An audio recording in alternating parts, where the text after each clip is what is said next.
I'm gonna teach you guys how to go from noob to absolute pro in the brand new Lunar Glow update in Grow a Garden. In this video, you will learn how to go from literally nothing. It doesn't matter if you have nothing or literally everything. You will learn how to go from nothing to having literally fully completed the owl event, getting at least 12 seed packs and 13 night eggs, and having the chance to get either a raccoon or a beautiful moon blossom seed. And if you guys did not know, the moon blossom seeds are the best seeds since the candy blossom, which was the former best seed in the game. So you guys are going to want this guy right here. Anyways, let's get right into it, and of course subscribe if this helps. Let's go. If you guys are starting from absolute nothing, I'm not gonna lie, I give the same advice just about every time. Just buy carrots, keep on selling them. Buy strawberries, keep on selling them. Same thing with blueberries, orange tulips. But you guys can actually do something very special when you start to get your tomato seeds, and we'll talk about that in a second.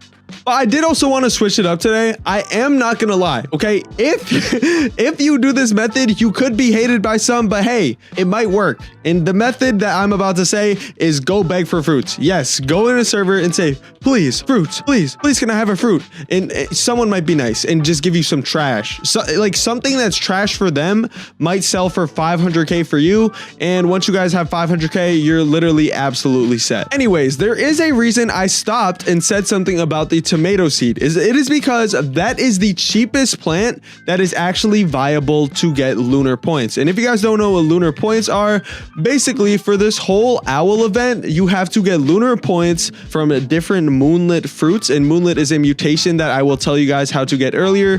But when you turn in these moonlit fruits, you're going to get the owl is going to basically give you all of these different rewards, and that is how you guys are going to not only get the 12 seed pack, but you are going to get some very important items around the way. And by very important items, I mean these night staffs that absolutely boost the crap out of how many moonlit seeds you get. But yeah, now that you know what the points are, the lunar points, whatever you want to call them, now you can kind of understand why tomatoes are good. And I'm going to tell you why tomatoes are actually a lot better than strawberries, blueberries, carrots, anything that is less than a tomato. It is because everything actually sells for a different amount of lunar points. Originally, I thought that strawberries were the best because there's just so many strawberries, but it is still completely random which plant that, what's it called? Not plant, but it is completely random which one of your plants actually get the moonlit mutation. Meaning, if you guys are a beginner, and also if you aren't a beginner, one of the other best things to do is just keep your whole place bare. Don't add a bunch of extra fruits. Any fruit that is not at least tier 3, I would say remove from your farm, which is why I stopped at tomato once again. But yeah, as you guys can see, if you just want to pause and look, I'm just going to explain it anyways. All the really bad fruits like the carrot, the tulips, the strawberries, blueberries, and actually that's it. All those sell for literally 1 or 2 lunar points, which is cool. But for how rare that these moonlit mutations actually are, it is 100% not worth it, which is why the second that you guys can afford it, I recommend to get rid of every single strawberry plant on your field. And I'm not gonna lie, this is just a really cool strawberry plant, so I'm gonna keep that one there. But that's me, okay? But yeah, basically with any fruit that is a pass tier after the tomato, just do that. And what you guys have to do is wait for these night events. The night event is the only time where you will actually be able to get the moonlit mutation, so you guys can actually turn your stuff into the owl. And do I have anything moonlight right now? I don't. I probably do have some on my farm, which is why I will get into the next tip right now, which is actually finding the moonlit mutation. Because if you guys have a lot of stuff like my farm, which is just filled with crap, it's like honestly kind of disgusting to look at. We definitely need another plot because this is just a mess. But the good news is there is a really good way to actually find the moonlit mutation, and I'm going to show you guys right now. First off, wait until the night is over. Not only will waiting until the night is over make sure all the fruits that were going to get the mutation are going to get the mutation. Secondly, when it is daytime, you can see it's probably going to pop up at nighttime because it's every hour and it's about to hit 5 a.m. for me. But in daytime, you can actually see. In nighttime, you can't see anything. You genuinely can't see anything, which is why I recommend to wait till nighttime to actually start looking. But what you guys want to look for is a a little like purple aura. Like, see, you guys see my owl? It's like that exact same aura right there, but just imagine that on a plant. The only thing that kind of sucks about it is really hard to see sometimes. Oh, but look, there we have one right here. This is a star fruit, meaning how much is this one going to sell for? The star fruit. Okay, star fruit isn't on here, but I think since it's legendary, it's going to sell for 4 points. But as you guys can see, it's pretty obvious. It's kind of purple, but it is hard to see sometimes, especially when there's a lot of fruit next to it. And oh my goodness, dude, look, we have some more right here. Like, I didn't even see that one at first. You really have to look close at all your plants, which it definitely is a little annoying, but okay, boom, we got a cacao seed right there. That's beautiful. And okay, I definitely do have some more things on my actual garden, but right now I'm just gonna show you guys how to actually turn these in.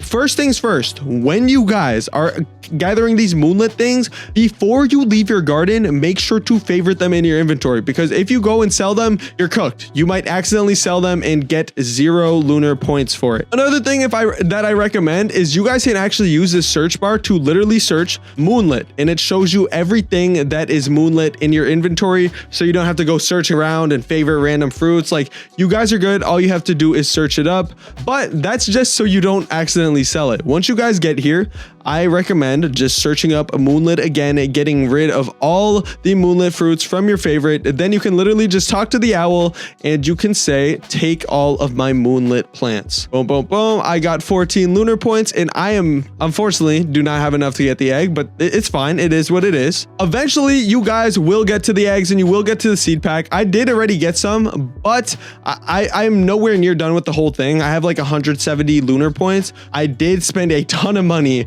on the night seed packs and the regular eggs, but that's literally how you get all the pets and the chance to get the moon blossom seed. Now for how to use the night staff. And if you guys don't remember, I literally told you earlier that this literally made it so much easier for you guys to get moonlit mutation. And the cool thing about this thing, unlike any sprinkler, when you place it down on your plot, it doesn't do any like range. There's no range. It just picks a random fruit on your plot. So for this, I recommend to go even further with it. If you guys have even tomatoes, if you guys have anything that's even legendary, if you're comfortable deleting it, delete it. Okay, if it's a tomato, just delete it. It's only worth 3 points, because the more points the better, especially since I'm pretty sure that the night staff only gives you about 6 uses on it, which kind of sucks, but it is what it is. I also heard that once you finish all the quests, apparently it restarts. I do not believe that though, so let me know in the comments if you guys actually finish it and it just restarts